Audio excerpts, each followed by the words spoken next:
Hello YouTube viewers, welcome to my channel Science to Technology. In today's show, Rocket Monday, we're going to talk about interstellar rocks. So let's dive deep into it.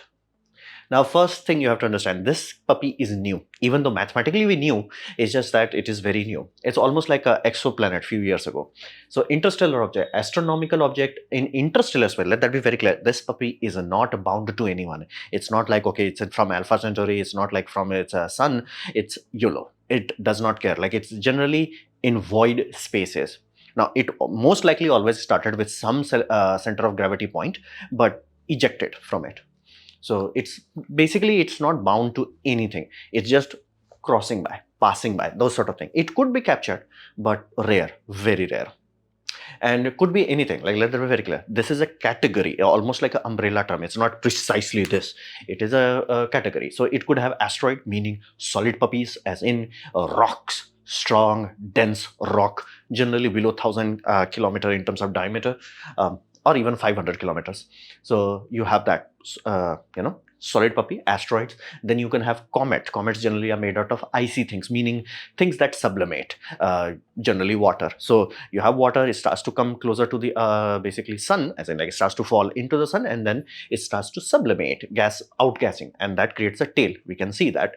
So those will be in comet. And then you have rogue planets. Now you're like, okay, how do you differentiate between asteroid and rogue planet? The best way I can describe it, or like based on how my read of the situation is, it's huge. As in, it's huge enough that gravity has made it sphere. Whenever you're looking at an asteroid could be like oblong, weird shapes. A planet cannot be weird shape. Planet always will be a perfect sphere. Why? Because of gravity. Gravity compresses that puppy. It could have rough surface. That's possible. That's allowed within the laws of physics. But it's like once a high enough mass is in one place, gravity is like, let it be ball. Let it be ball. And it also has detectable gravity. That's another factor point. You can start to spheroid shapes very early on, but it does require a bit more oomph where you reach, okay, now you have gravity. So to give you a context, Jupiter got no gravity. Like it has gravity, but it's like lol gravity. So we don't talk about it. So big round puppies and with huge gravity, we call them planets, basically rogue planets. And how do we figure out whether it is an interstellar object or not? Well, very simple thing, velocity and trajectory. Most things that we are detecting on the sky generally have a trajectory which we can, like, very easy to calculate how fast it is going. And we are very clear based on the data that is available. It's like, yeah, it's on elliptical orbits. But what if speed is too goddamn high? Too goddamn high. You do a backwards calculation. It will reach a point that it cannot be from the solar system. It has to come from somewhere else. So that's how we know trajectory and velocity. These are the variables that feed us, like backfeed us. We take the data, we rewind the clock. It's like, okay, where did it originate from? And that's how we'll figure it out. And generally there won't be any history, as in like most of the comets and all that. And again, this is kind of new for humanity to have a digital data, b have whole sky surveyed, even very low resolution, but at least have them. So nowadays we can scan these sort of things and be like, okay, do we have any previous observation? So this is the whole point. Generally, there won't be any history. The velocity would be too goddamn high. Trajectory will make it damn clear that it is not a basically a solar puppy, and it could be anything. So what about observations? Well, here's the math tells us that there should be millions of these things. Like sun's sphere of influence is huge. How huge? Generally, we classify at 21 light hours. Take a photon, go on top of it, and start from the sun, wait for 21 hours, then you will reach the point where it's like, yeah, we are outside of the sun's influence. And be mindful, there are millions of things in our local area, and then there is galaxy, and there is things, and then there is other galaxy. So likelihood of us going through, like plowing through other things, it's guaranteed. It's not like it's going to happen. It's happening all the time. It's almost like how we had exoplanet, where it's like mathematically, hey, if we have a star, there is no way in hell where we can have like, okay, sun is the only thing that has planets. But again, we did not detect it because our instruments were not good enough. Our mathematics were not that good enough, as in like observational. Even though we have observed it, it's just like, how do we verify it? Like resolution was low. So over time, we started to detect it. Once we figured it out, now it's like, okay, nobody even talks about it because we are detecting so many of it. Same thing will happen with interstellar object. Once our observation methods become good enough, then we will be like, because the volume is huge, this celestial sphere is huge. Like there is no way in hell there is like, oh, 1 or 3 or 5 objects. No, it has to be hundreds of objects. Now, why they are so hard to see if there are so many of it? First, size. Second, they do not emit light. They are not bright puppies. So if you can't see them, like how would you see them? It's not even, unless they come very close to the sun, they do not even heat up. So they do not even show up on infrared. So that's a serious issue. It's like they are not emitting light. They're very difficult to see. And comets one are a bit easier simply because they have a tail, and tail catches enough of the light that it becomes bright enough signal that it can be detected by other things. But again, not all the time you'll be lucky enough. So that is a significant issue. They are very dim, they are small, and good luck with that. So, and we do not have enough resolution. For example, now we are building telescopes that are capturing huge swath of skies, like bonkersly large amount of sky. However, there is a penalty. Law of physics says that you can either have like wide angle or telephoto. You can't have both. So issue is, while we are capturing a very good resolution nowadays, it's still not good enough. Like in terms of arc seconds, it's not that high resolution. Think in this way. Your James Webb Space Telescope, that puppy is a very precise, like very sniper scope. It's a sniper scope. These things are wide angle system. Sniper scope is too goddamn, the field of view is too goddamn small to scan the whole thing. And this is too low resolution to scan the whole thing. So there is an issue. Now, of course, you can bypass this limitation by having multiple of this. Once you have enough of them, you will have overlapping data. Overlapping data gives you occlusion data. Once you have occlusion data, you will start to figure things out. And that's why I'm telling you, like day one object, whoa. Day 500 is like, okay, 2-3 more objects. Day 5000, who cares about it? Thousands of objects would be there. So we need many more tools, and because of the low brightness, we also ideally would have telescopes in low Earth orbit or in moon. So those places are very easy to observe dim things from. So this is the observational mathematics of it. We know the mathematics says there should be many. Our science says there should be many. Our tools is like, bro, we don't have enough of it. Like you throw the net, you might catch a whale. Other than that, there is nothing else. So we started with Oumuamua. So Oumuamua was discovered on 19 October 2017 from this puppy. And you're like, okay, that's not the huge. Yeah, that's the whole point. It's not about like, okay, having a huge telescope. It's just that hope you capture it. It's just like, ta-da. Let that be very clear. It's like, oh, by the way, the third object, it was even smaller telescope than this. So it's not the size of the telescope. It's just like, were you looking at the right place at the right time? Ta-da. So that's why it was done when Pan-STARRS S1 telescope funded by NASA, and the first confirmation from other star, as in the velocity we started to roll back, it does not follow sun. It does not care about sun. Sun is just something that came into its field of view. So that is there. And speed, when it was just making yeet pass from sun, it was fast, like horrifyingly fast, like 87.7 kilometer per second fast. Like that was like damn fast. And then you have to understand, by the time it left the system, it was like much slower, 26.3 kilometer per second. So it was not a staying guest. Now, what do we know about this? Let me be very real about this. Answer is nothing. That's why there are thousands of paper we do not know. Why don't we know? Well, A, this was not a very huge telescope. Second, not all other telescope had the time to fall back and study this thing. And by the time we realized this is interesting, or this is, because again, this thing is happening in real time. Speed is fast. It's like, so it's like, okay, it is interesting. Okay, people start to look into it. Okay, it's really interesting. Okay, now you are forcing some radio telescope, this telescope, and again, there is a priority of it. So by the time it reaches the priority, that puppy is like gone. And now people feel like we know about it simply because we do have some radio observations and some other brightness observation that gave us that long cigar-like shape, which again, that's the best estimate we have. That's not guaranteed. That's the best estimate. We did not have enough time, if we knew like this puppy was coming from this side, of course we're like, bro, every single telescope focus on this puppy, we're gonna capture it. We did not have that, so we don't know enough about it. That's why like there's some people are like, what if it had a comet, because that will explain its velocity variation, but without a tail, how can it accelerate without a tail? Well, it has a tail, we just did not see it. Why did not we see it? Ideally it could be hydrogen. So that's one theory. So hundreds of theories are there. Hypothesis would be a better word of saying it.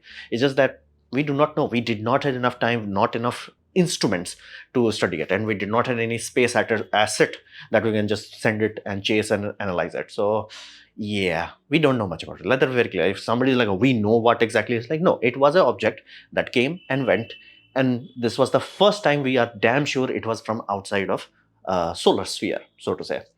Other than that, nothing else. Like, could it be alien object?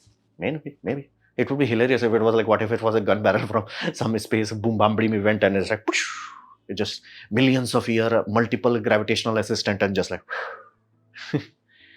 not impossible. But again, likelihood is almost zero. But fun to speculate. Someone's like, what if it's a solar sail? That's how it's accelerating. It's like makes sense, but like we don't know. Right now, it's AFO, unidentified flying object or falling object. It's just not alien flying. We do not know. So was the first thing. We don't know. Let that be clear. If anybody studies, we just have a rough. The data that you actually have, it's minuscule. It's minuscule. The amount of data we have on Pluto versus the amount of data on we have this puppy is like, you'll understand why we do not know enough about it. Then we come to the new puppy, that is 3I, third puppy that we detected, Atlas. So this was third designated object. It was detected, but like it took some time to like verify. It was detected kind of like there is something there.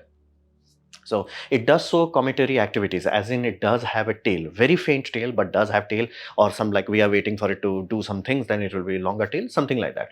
So, and we have used everything on this one. Like this time we're like, okay, it was not that fast. So it's like, okay, we can do things. So we put Hubble, we put James telescope, we put ground telescope, and be mindful, this was the first telescope. Like, wait a minute, it looks like amateur telescope. Yeah, it's not huge telescope. That's why I'm saying, like, we should be flooded by interstellar object all the time. We just don't have enough big enough instruments are looking at there. So that is there. And first detection of this puppy happened on 1st July 2025. As in like somebody, no, this is what it is. That happened on Atlas telescope. And the other systems also have them on their data. For example, TESS spacecraft. TESS spacecraft was a specific craft designed to be a wide angle camera, specifically looking for what we call exoplanet. Now again, exoplanet has the same issue. A, they are very small compared to the stars. Second, they do not emit their own light. So you have to study for vowel in the basically think in this way. What if the plane, as in like sun is like this, planet is going like this? So how would you see the planet? You can't. Well, you can see the gravitational vowel.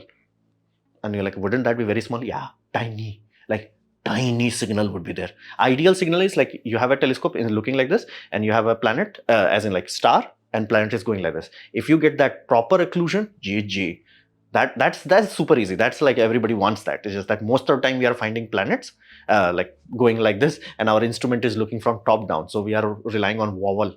It's a very sloppy measurement. So this, it's trying to brute forces, as in like capture everything. Now why do you need to that? Planets have long orbits, meaning you cannot I looked it, I got it. No, planets have long orbit. And again, even if you captured a planet, you know it's a planet, you have to wait for its orbiticity, as in like full coverage you have to wait. And again, ideally 2-3 orbits. So you can understand that could take years. So that's why this is capturing everything. The idea is day 1 you will not see anything, day 500 you will barely see something. Planets who have very small orbits, day 10,000 you're like, whoa. Like same satellite, multiple data planet would be confirmed, because again, especially planets that have long orbits. So this has that, like people from NASA collaborated the celestial space between this and this, observation detected. In this, it was only like 2 to 3 pixel. So let that be very clear. Like we have this warped idea, like what data is. Like it's tiny. Like real world data is like tiny. Good luck. Like good luck finding anything about it. It's like, okay, we think the spectrum is like, okay, well, how much signal is there? Yeah, good luck. Signal is like, good luck. So again, same thing. We don't know enough about it. But it did not have that sort of weird. Oumuamua was way too weird. It was like, whoa. It was going fast and furious. So what can we expect in the future? Well, right now, let's just say we detected something that is coming our way. Can we do anything about it? Short answer, no. Like we do not have any system fast enough. Even if you're like, okay, what if we have Falcon 9 ready to go?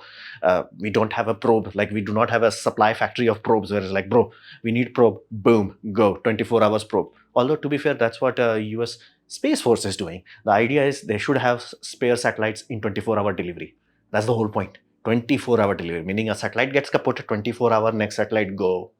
So we don't have something like that. And not to mention, even if we can get it to orbit, we don't have enough oomph to go at high enough speed to catch it. It will tell you, yeah, we can go to low Earth orbit, cool, awesome, but nothing after that. So that's a serious issue.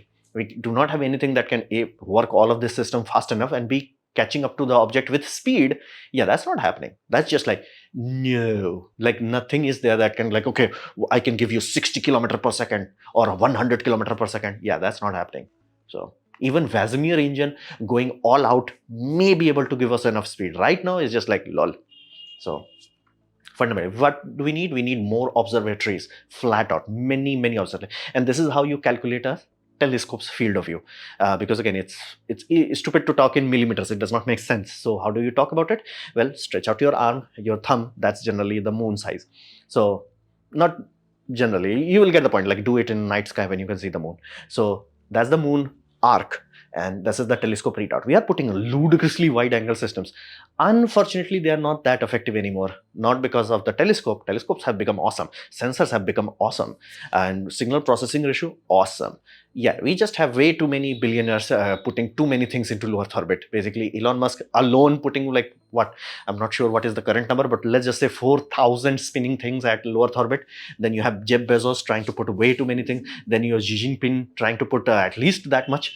So we have way too many things. So in this sort of footage, it's like so that is an issue, meaning eventually we have to let that go, as in like ground-based systems would be way too messy. Most of the time their effort would be like, okay, let's just remove the satellites. So over time it's not happening. So we have to go to low Earth orbit or ideally moon. Now why moon? Moon has the advantage for being a radio shadow, meaning Earth is a bubble. It is expanding in radio, right? Where you can find a place which is absolute radio silence. Backside of the moon. Why? Moon is a giant celestial body. Radio wave does not have enough oomph to go through it. So once you are at the backside of it, unless you have a other satellite that is screaming, you have perfect radio silence. So that place would be really good for radio observatory.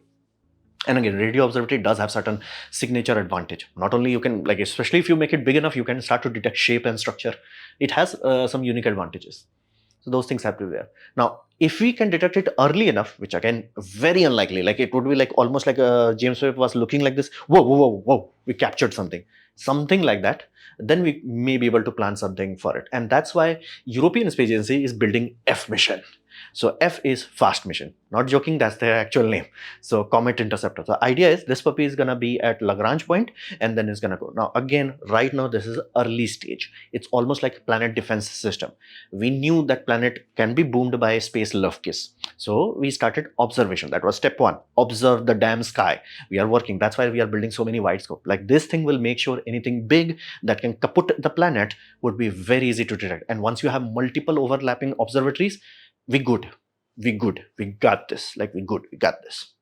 So the idea is you detect it. That's the first step. Second step, do something about it. Again, that's why NASA did DART mission, to actually do something about it. So we are building it. So I am very happy with humanity in this regard, that I'm pretty sure by next 50 years, if there is some asteroid that wants to give love kiss to Earth, we're like, no sir, pass. We can do that. Like we can scientifically, engineeringly, we can do that, even economically. And this sort of system, eventually the idea would be you will always have like few probes, like, almost like a rotating system going to Lagrange point, going there. And once we have fast enough engine, it's like, yo, we're gonna do Fast and Furious mission into that. They should really call that F1, F2, F3, F4, F8. They should call that. So that's the whole. Oh, and it also has two smaller puppies that they can jettison into the comet's tail if it's a comet. Which again, this time it will be a comet, but you do not know. So this was my presentation on interstellar object, at least a surface level one. Hopefully you have liked it, learned from it. In that case, please hit the like button, share it amongst your friends. That will help me a lot. If you didn't like it, didn't enjoy it, I urge you to press dislike, press it twice to show me extra disappointment. Please leave a comment because I do try to reply to all of them. Subscribe, press the bell icon if you're free, and as always, thanks for watching.